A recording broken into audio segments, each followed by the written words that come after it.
From sipping champagne to this. If you thought international business class lounges were only open to passengers paying hundreds or thousands of dollars for access, this video is for you. We'll check out 3 top-tier lounges before a pretty typical domestic economy flight on a CRJ 200. And if you stick around to the end, I'll share exactly how you can get into lounges usually reserved for VIPs. Nothing can make a regular old domestic flight feel special, quite like visiting a lounge before you take off. And that's exactly what we're doing today. Let's go lounge hopping here at Washington's Dulles International Airport. I'm Jeb Brooks from greenergrass.com. Let's check it out. Once considered the redheaded stepchild of DC area airports, over the past decade or so, Washington's Dulles has transformed into an international powerhouse. By the way, don't miss my video about Washington's National Airport. There's a link in the description below. Some would say that the foreign flag carriers at this airport bring the world to DC. Others say it's a way to bring DC to the world. But those who know say it's a genius way to gain access to luxurious spaces no matter how much you paid for your ticket or where you're going. And with more passengers taking to the sky every day, it's time to pull back the curtain. Passengers have options when it comes to getting around Dulles. Maybe you have time to take a leisurely stroll. If not, perhaps you want to take a look at the train. But if you're into a unique mode of transportation, try one of these unusual people movers. They were originally designed as mobile lounges meant to take the place of jet bridges by transferring passengers to and from airplanes parked at remote stands. Regardless of the mode you choose, though, you're going to want to make your way over to the A and B gates for some of the best lounge hopping around. Dulles is doubtlessly one of my favorite airports to lounge hop, but let me know in the comments below, what's your dream lounge hopping airport? First stop, Lufthansa Senator Lounge.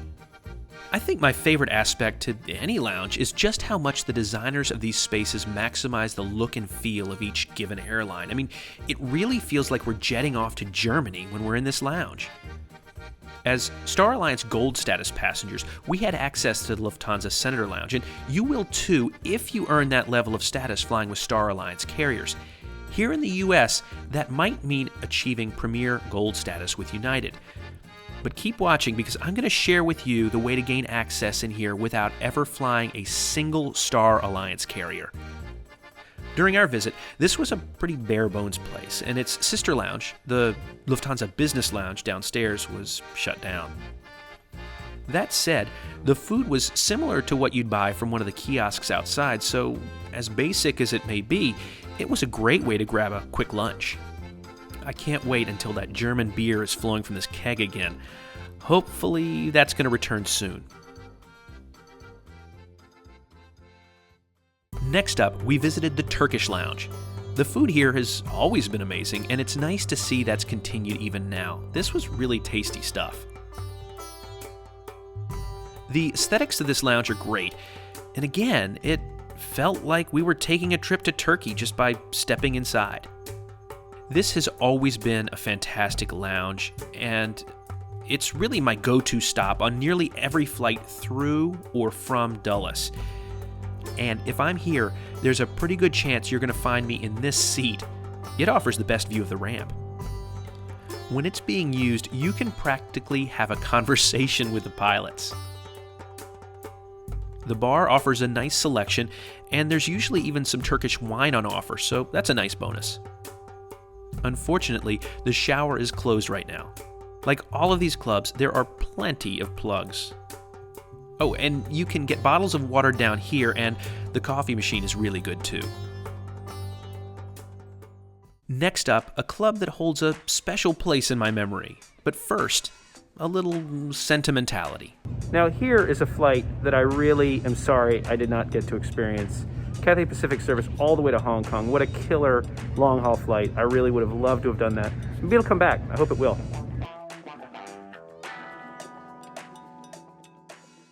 Welcome to the Air France-KLM Club. There's a special hidden section of this club reserved for Air France La Première passengers, and I got to visit prior to my very first international first-class flight with Air France. The club has since been renovated, and I think they did a really good job of it. Like all of the lounges, this one really gets you in the mood for a flight to mainland Europe. It's used by both KLM and Air France, but in my opinion, it has a decidedly more French feel. This lounge offered plenty of food on a buffet with friendly reminders that the large baguettes were simply for display. But the best part of this lounge, and the reason it was our last stop, was the free-flowing champagne. It's always good to toast a flight, even if it's less than an hour to Greensboro, North Carolina. Each lounge handled COVID restrictions slightly differently, with this one embracing the importance of one-time use gloves. Even with the current restrictions and limited service, like no hot food, we had a ton of fun lounge hopping before our flight. So how can you do the same? Well, these bastions of booze, buffets, and bright lights each have unique rules to gain entry. The most common way, of course, is to book a business or first-class ticket on the airline in question. It's also possible to pay for a day pass at certain lounges, including, by the way, the United clubs here at Dulles that we did not visit today. And as we experienced at the Lufthansa Lounge, access can also come as a result of obtaining a certain level of status within an airline or its alliance. But the simplest way is to obtain a priority pass.